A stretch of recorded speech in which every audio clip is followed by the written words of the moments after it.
একদম পুরো ফুলকো ফুলকো তৈরি হবে তেল পিঠেগুলো। কড়াইয়ের গায়ে কিন্তু একদম লেগে যাবে না।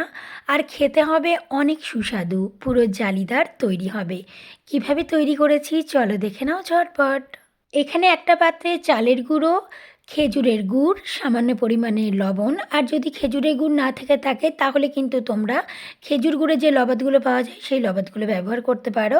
আর দিতে হবে সামান্য পরিমাণে ময়দা। সব কিছু দিয়ে একটা ভালোভাবে ব্যাটার তৈরি করে নিতে হবে। আমার এখানে চালের গুঁড়ো ছিল না, তাই আমি চালটাকে ভিজিয়ে রেখে তারপর বেটে নিয়েছিলাম। আর দিয়েছি ময়দা, লবণ এবং দিয়েছি খেজুর গুড়ের লবাদ। ঠান্ডা জলে সুন্দরভাবে ব্যাটারটিকে তৈরি করে নিতে হবে। আর ব্যাটারটিকে একটু ঘনত্ব রাখতে হবে।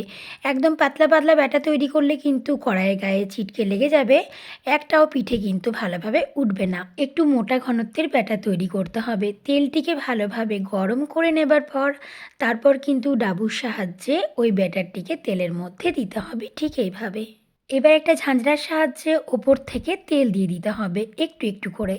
আর দেখো এতটাই তেল পিঠেটা ফুলে উঠেছে যে আমার তো উল্টানোই যাচ্ছিল না।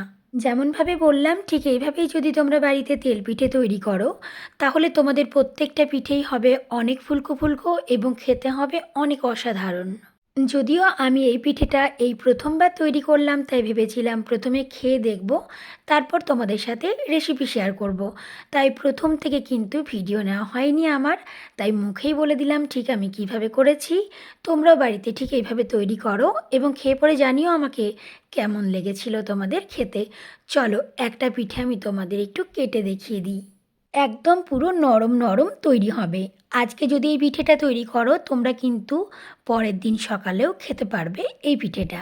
এতটাই ভালো হয়, পুরো জালিদার তৈরি হয়েছে আর পুরো নরম নরম তৈরি হয়েছে। আমার এই রেসিপিটি তোমাদের কেমন লাগলো জানাতে একদমই ভুলো না। বাড়িতে অবশ্যই ট্রাই করো।